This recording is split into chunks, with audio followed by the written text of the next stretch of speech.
What up, though? I'm Fast. I'm Tree. Welcome back to another edition of Fast and and Tree. Tree. And today what we're going to talk about is something simple and plain. The good, the bad of the Carnival Venezia. Stick around towards the end and we do have a bonus tip. First, we're going to talk about all our good on the Carnival Venezia. First good for me was the check-in was so fast. I mean, it's like we came in through the bottom where the cabins were. And before I know it, we were at the elevator and we got on very, very quickly. Starting with the porter outside. They took the luggage. They, put it on their little cart. And then from there, we did our live. If you did not catch it on our YouTube page. We did our live. And then we was on there like nothing. The good for me, to start off, the good for me was that once we got on, after we settled in, we was able to just walk right up to Guy's Burger and get our meal. It didn't take no time. Before you know it, we was already biting. It was that simple. So my next good was, like you said, was they had rum punches. Everybody know about the rum punches. Better believe it. Yes. When you get on, that is the Sellaway drink. Rum punch. Grab your rum punch because you're going to enjoy it. Mm-hmm. And another thing, when we're talking about that rum punch, you can also get that in a pitcher. That way you don't have to just buy one single drink. You get a pitcher for 2 or 3 people can drink off of it. And it's way cheaper, especially if you don't have the drink package. Yeah. So, another good was the restaurants. We were able to go in with no lines, no nothing. We enjoyed the restaurants. If you have not checked out our page on YouTube, check it out. We do have blogs about the restaurants that we did enjoy during the Carnival Venezia. Next, it was the entertainment. And that first one probably going to be the club. Yes. The club was so smooth. Only thing about the club, it was so smooth that you thought or you wanted something to be wrong. It was so smooth selling. Once they opened that door and everybody walked in, found a seat and got to dancing and got their drinks, it was too smooth. And every night there was a line, but those lines came right in and they were ready to serve us. The bars wasn't that full. The ladies and men were walking around. The bartenders were taking drinks. We enjoyed the club music, everything. But we did shut it down every night. Every night. It was just that good that we stayed until the very end. And a lot of times people ain't going to stay to the end. They tired. They ready to get back to the room. Yes. Also the main dining room. Very, very nice. The good on that. The food was good. Everything. We enjoyed the scenery. They even have the boat in the middle. What kind of boat was that? I forgot what it's called. Yes, they had a boat in the middle. Good. And the... Beautiful inside. Yes. It was very beautiful. Yes, it was beautiful. Almost like he was in Paris or Italy for real somewhere. It was just that beautiful. Yes. So now we're going to talk about the bad. The bad. I guess I'll start this off. And like we explained that we loved the dining hall. We loved how everything was. It's just one night we came, it was a real bad check-in. Where once we got inside, I had my camera in my hand. And the guy who was seating us complained about me filming him. But at that moment, I did not have my camera on. And he kept saying, "You filming me. I don't want you filming me." I'm like, "I'm not filming you. My camera's not even on." And he got smart. So what I did, I got up, went look for the manager, and explained to them how I felt about it. They came, apologized. I don't know if they talked to him. But when I told them who it was, they could not believe that this one person would do that. The guy told me, "Film all you want. He's not in charge. We want people to film. We want people to see how beautiful the ship is." And after that, everything was just smooth. Also, my bad was the internet. the first night, the internet, even though they said they upgraded the internet service, I had problems getting on the first night. I went to guest services and they just tried to resolve it, but it was not able to be resolved. It did resolve the next day. So one day I was out internet service. Internet that you pay for. Yes. My next bad is you can't even use your drink package in New York.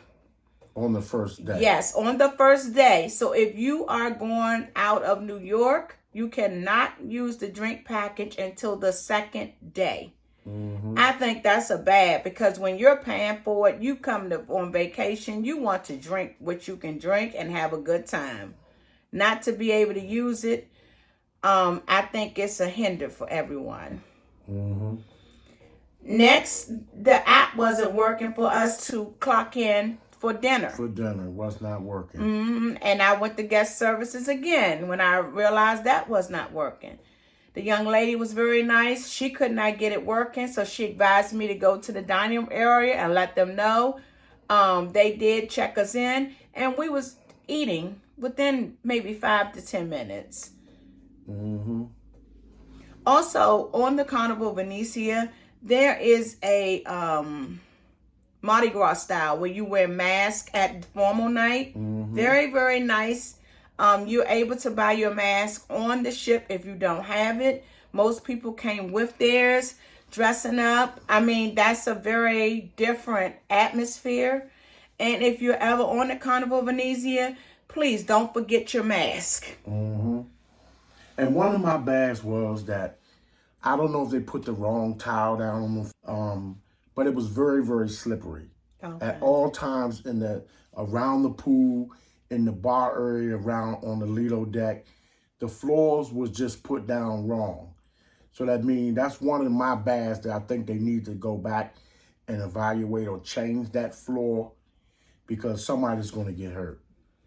That is the Sellaway party. Right there where the stage is, they put a stage there, and it stops a lot of people from partying right there. Yeah, because you can't get through. You can't get through. Because everybody's crowded right there, because that's one of the entrances that brings you into the Lido deck. Yes. And it's very, very small in that area. Mm-hmm. So please, if you on the Carnival Venezia, try be to careful. Come down the steps. Yes. Even the steps was crowded. So yes, yes. They're trying to get down the steps to get there, because they have like 4 ways in.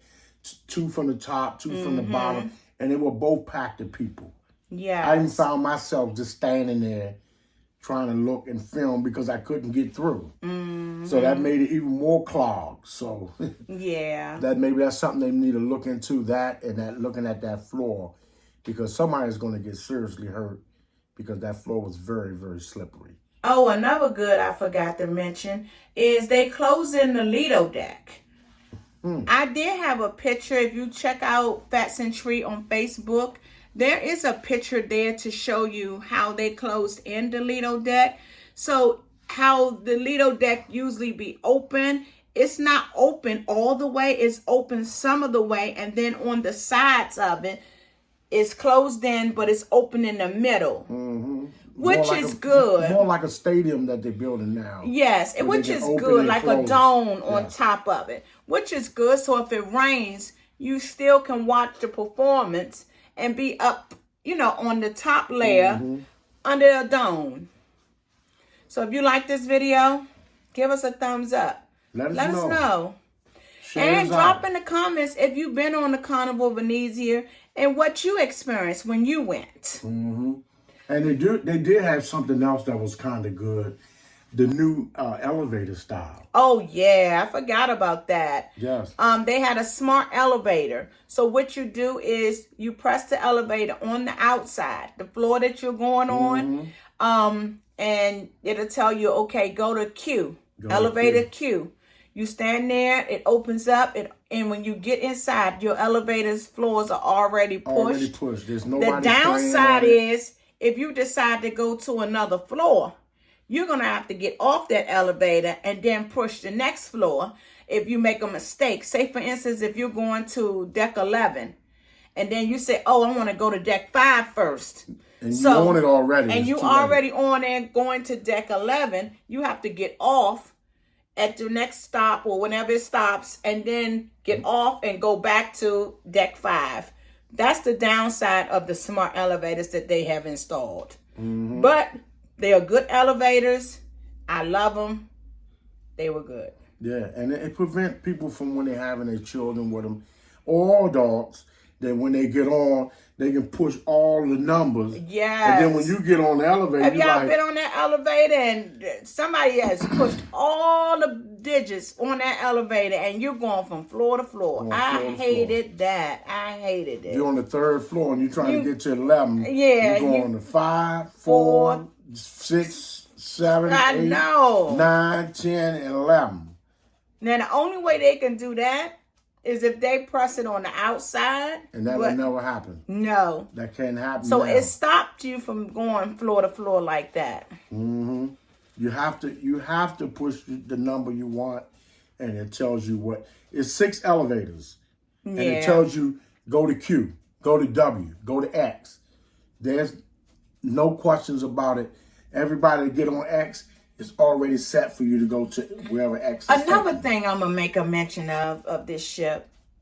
This ship layout is very, very different. Mm-hmm. You know how in the middle of the ship where they have that glass elevator going up? This ship don't have that glass elevator. Well, you can just see like what area, like if you don't know if where the casino at, the casino on 5, and you're not sure, you can get on that glass elevator and kind of look and count the floors down. Mm-hmm. No more glass elevator. I did not like that. I didn't like it.